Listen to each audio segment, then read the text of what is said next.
This is a quick guide for Mahjong in NTE Neverness to Everness. First of all, Mahjong is located in this part of the map. For reference, this is where you start and this is where you have to go. If you zoom in, you can find a little maid dress icon.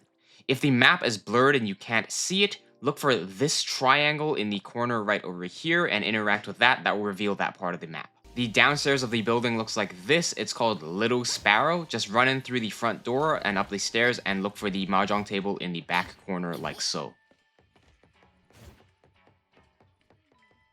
You must be level 11 before you can actually play the game. Okay, so how do we actually play Mahjong? First of all, the type of Mahjong featured in NTE is Sichuan Mahjong. Despite what the Discord server says, it is not Riichi Mahjong. Whoever wrote this couldn't tell the difference between an oven and a microwave. My background as a Mahjong player is from Riichi Mahjong or Japanese Mahjong, which has different rules to Sichuan Mahjong used in NTE. Some people might say, what do you mean there's different styles of Mahjong? And to that I say, you can play multiple game modes with cards as well, can't you? Poker, blackjack, solitaire, etc. It's not that different for the tiles here. Second of all, because I am a Riichi player, my knowledge and strategies are based for the Riichi rule set. And someone familiar with the Sichuan rule set might think that what I'm saying is complete dog water. So take any of the strategy that I'm saying with a grain of salt. Okay, so let me explain the basic rules for how to win. Initially, you'll start off with 13 tiles. Within your 13 tiles, you want to make 4 sets of 3 and a pair. These sets can be a sequence like 1, 2, 3, 2, 3, 4, 6, 7, 8, etc. Or they can be a triplet like 5, 5, 5, 1, 1, 1, 7, 7, 7, etc. These sets must be made of the same suit, of which there are 3. The Mon suit, which features these Chinese kanji, the Sticks suit, which feature these green bamboos, and the Ball suit, which feature these, well, balls.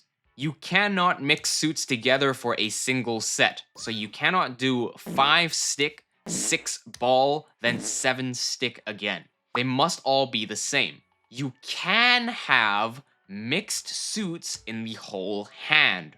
For example, 5, 6, 7 stick, 4, 4, 4 ball. This is okay. At the beginning of the game, when you have your 13 random tiles, you must pick 3 of the same suit and send them off to someone else. The strategy here is to pick the suit of which you have the least of and prioritize disconnected tiles. For example, in this hand, I have the most balls, so I'll either choose Mons or Sticks. I only have 3 of each, but in the Sticks, I have a 6, 7, while in the Mons, I have a 9, 9.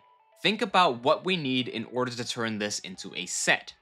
A 6, 7 can either turn into a 5, 6, 7 or a 6, 7, 8, but a 9, 9 can only turn into a 9, 9, 9. There are only 4 of each tile in the game. So for a 6, 7, there are 4 5s and 4 8s available, giving me a total of 8 possible tiles that I can use to advance this into a set. However, for the 9, 9, because I'm already using 2 of them myself, there are only 2 tiles available that can help me move forward. So in this case, 9, 9 is less helpful and less likely to develop into anything, so I'll choose these 3 Mon tiles and get rid of them. Once you do, you receive 3 random tiles from another player and then have to make a choice. You must choose between Mons, Balls, or Sticks, and this determines which suit you cannot have in your hand. Obviously, in this scenario, we don't have any Mons, so I'm gonna choose Mons. This means I cannot play with the Mon tiles for this round. Okay, with that done, the round begins. Everybody will take their turn drawing and discarding, and then it gets to us. This is an 8 Mon, but we cannot play Mons, so we must throw it away. The reason it's grayed out is because it's part of the banned suit that we chose just now. Fast forward a little bit, and the guy to my left throws a 2 ball. If you look at my hand, I also have 2 balls. So in this situation where you have 2 of a certain tile and someone throws a 3rd, you'll get a prompt saying pon or pung. Pressing this button will take that tile and complete your set like so. after you pawn, you must also discard a tile. So in this case, I'll get rid of this completely disconnected 3 stick. Now, does this mean you should always press pawn no matter what? Not necessarily. For example, in this situation, person throws 3 stick, and I have 2 3 sticks in my hand. However, the 3 sticks are currently part of this 1, 2, 3, and 3, 4, 5 set. If I were to pawn this and turn this into a 3, 3, 3 triplet, now I'll be left with a 1, 2 that has no 3, and a 4, 5 that also has no 3. This is particularly bad because both the 1, 2 and the 4, 5 wants a 3, but I've already used up 3 of the 4 3s, so there's only 1 3 left and 2 sets that want the last remaining 3. Not to mention, I went from 2 complete sets back down to 1, and then created 2 incomplete sets in the process. Basically, this means don't just press pawn because it pops up. Think carefully about whether it actually helps you move forward with completing your sets. You may also have a situation where you have 3 of the same tiles in your hand and someone throws a 4th one or you draw a 4th one yourself. In this scenario, a button saying Kan or Kong will show up. Pressing this button will lock down a set of 4, and although it is 4 tiles, it is treated as a triplet regardless. Pressing the Kan button will also automatically grant you points on the spot, so if you have a triplet that's just sitting around, pressing Kan is usually a good option. Once again though, you can't just be brain dead. For example, in this hand where I have a 2, 3, 3, 3, and the rest of my hand over here is pawned. Right now, in this situation, I can win on a 1, because that would become 1, 2, 3, and leave this 3, 3 as a pair. This completes the 4 set and a pair structure. I can also win on a 4 for the same reason.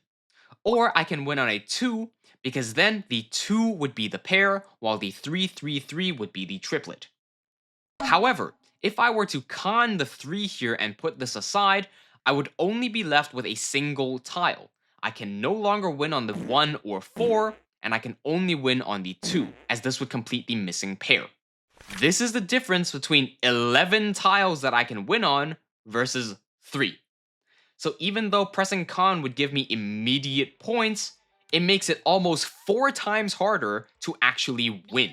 In other words, only press con if you're absolutely sure that the triplet is not part of anything else.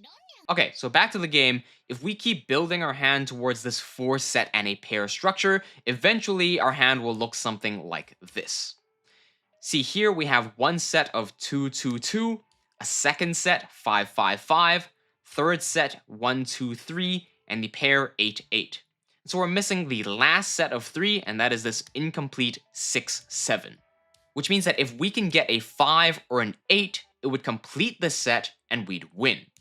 So here we drew an 8 ourselves, and we can press Tsumo or whatever the red button is called in English, and you'd win. If someone else throws the 5 or an 8, we can also press the Ron or Chow button or whatever it's called in English, and you'd win as well. If you aren't sure what your winning tiles are, you can press this button on the corner over here and it'll display your winning tiles. Once you win though, the game is not over yet.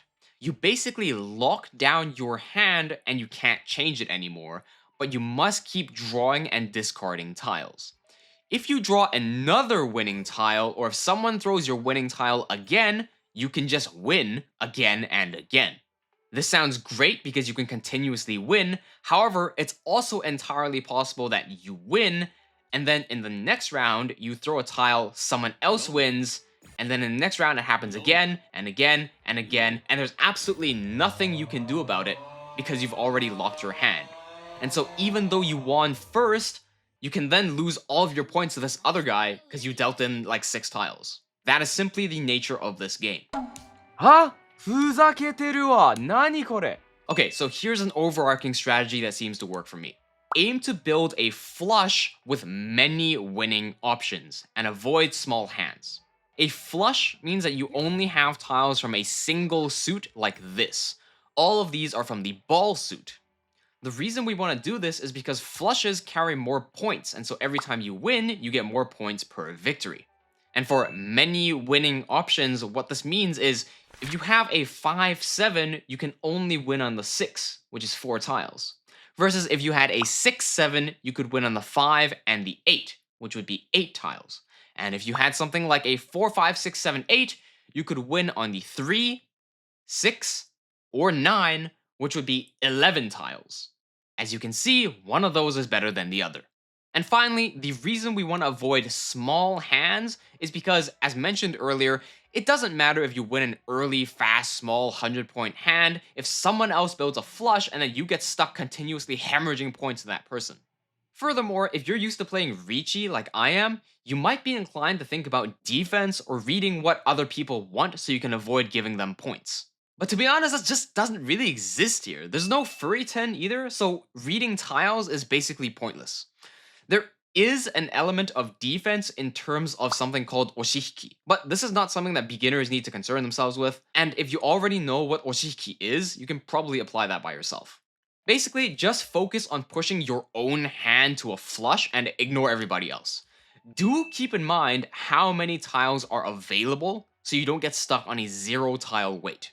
Oh, and one more advice for the experienced Riichi players. Unlike what we're used to doing by discarding edge tiles first, discard the middle tiles of the unneeded suit first, because those are more dangerous and you won't need them anyway.